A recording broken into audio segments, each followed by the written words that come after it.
Hola amigos, ¿qué tal? Les habla Frank de Cápsula para Millennials. Acabo de leer el artículo que ven en su pantalla sobre el retiro del 25% de las AFP, publicado recién el día de ayer, de la mano de Carlos Palomino Selem, sin duda alguna un especialista de primera línea, y que tanta falta hace como él, especialista sobre todo en los medios de comunicación, que tanto han salido a hablar sobre los perjuicios de este retiro de 25% que hoy en este artículo se ven enfrentados sobre todo desde el punto de vista de las evidencias, porque en este artículo brillante Carlos Palomino Selén nos explica por qué este retiro del 25% de las AFPs es desde todos los puntos de vista viable. Pero antes de transmitirles probablemente lo más importante del artículo, que por cierto les dejo en la descripción del video para que se lo lean a detalle, hay que ponernos en contexto. Finalmente, tras varios días, el Ejecutivo no observó la medida del retiro del 25% dada por el Congreso. En consecuencia, el Congreso tiene la plena facultad para, a través de su presidencia, poder promulgar la ley. Esto quiere decir que el retiro del 25% del sistema privado de pensiones con tope máximo de 12.900 va a ser una realidad. Así que eso sin duda alguna es un beneficio para todos los afiliados en este contexto de pandemia. Y más aún, a pesar de que el Ejecutivo mostró en su última conferencia total desacuerdo para con esta medida, ha propuesto para los subsiguientes 6 meses que el sistema privado de pensiones entre en reforma, lo cual saludamos abiertamente y aplaudimos porque aquí, en Cápsula para Millennials, desde hace ya casi un año hemos venido diciendo constantemente, como puedes ver en tu pantalla, que el sistema privado de pensiones en el Perú tiene que tener una reforma profunda. Pero como para no olvidar detallitos coyunturales, hay una serie de rumores, testimonios que involucrarían al Ministerio de Economía en reuniones en Palacio con integrantes de la AFP antes de este día D en el que finalmente el Ejecutivo no observó la ley.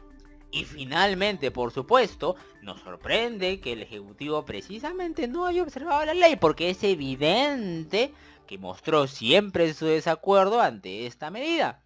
Y más aún, hay 3.000 soles adicionales que el Ejecutivo ha agregado al retiro inicial propuesto por ellos, de 2.000 soles para los afiliados que no estén aportando durante los últimos 6 meses o no estén en planilla. Y esto evidentemente no tiene ningún sustento técnico, es un parche, es un salvataje ante la inminente aprobación del retiro del 25% de los fondos de la AFP.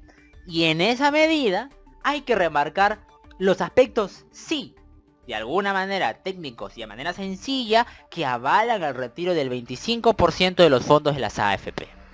Y estos aspectos técnicos, explicados por supuesto de manera profesional por Carlos Palomino Selem, son 3. El primero, el lobby de las AFPs decía que si se retiraba el 25% de los fondos, el gobierno iba a tener serias dificultades cuando quiera hacer una emisión de un instrumento financiero llamado bono para poder recaudar dinero y con eso tomar las medidas necesarias para que la sociedad y la economía peruana no se vean afectadas en esta pandemia. Falso. El gobierno recientemente incluso logró precisamente hacer esta emisión de bonos y recaudar el dinero que esperaba sin ningún problema. No hubo ninguna afectación de esta medida o la inminente aprobación de esta medida al precio de los bonos, a lo que el Estado tendría que pagar por ellos, ni nada por el estilo. 2. A pesar de la coyuntura y de las pruebas evidentes, todavía siguen saliendo personas de las AFPs y economistas diciendo que 2/3 de lo que componen los fondos de cada afiliado al sistema privado de pensiones está compuesto por rentabilidad, es decir, por ganancia obtenida por estas entidades para cada afiliado. Nuevamente, eso es 100% inexacto, porque esa rentabilidad medida es una rentabilidad bruta, es decir, que le falta descontarle los costos de comisión y los costos por seguro que se cobran mensualmente al afiliado, siempre. Y 3. En el Perú, así como en el sistema financiero internacional, se le paga a aquellas personas que administran el dinero de otras personas, como es el caso de las AFP, a partir de comparar los beneficios que estas entidades otorgaron en comparación con otras alternativas, con otros instrumentos financieros, con otros activos. Para poner un ejemplo, imagínense que usted me da su plata y que yo le doy, digamos, 2% de ganancia. Pero el banco le iba a dar a usted 3%. Evidentemente, para usted hubiera sido más fácil dar su plata al banco, que en vez de dármela a mí.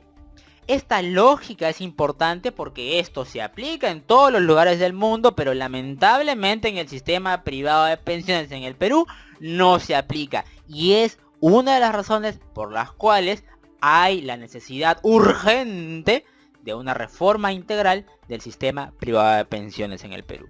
Y esta reforma tiene que hacer oído a lo que está diciendo Carlos Palomino Selem en ese artículo y probablemente a muchas otras cosas más. Pero lo más importante y que extraemos precisamente de ahí es que el sistema privado de pensiones en el Perú es un servicio que, además de ser obligatorio para los del sector formal, por supuesto, está en manos de pocos, porque son poquísimas AFPs. Y además involucra la plata de muchos, de los millones de afiliados, donde precisamente estos afiliados tienen que pagar altas comisiones para recibir a cambio poco beneficio.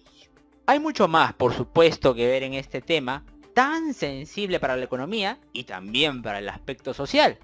Pero, sin duda alguna, toda opinión, medida, propuesta debe estar ajena a cualquier influencia que no sea el beneficio para los peruanos y especialmente para los afiliados. Dejemos el lobby y hagamos una reforma integral del sistema privado de pensiones en el Perú para el beneficio de todos los peruanos. Gracias.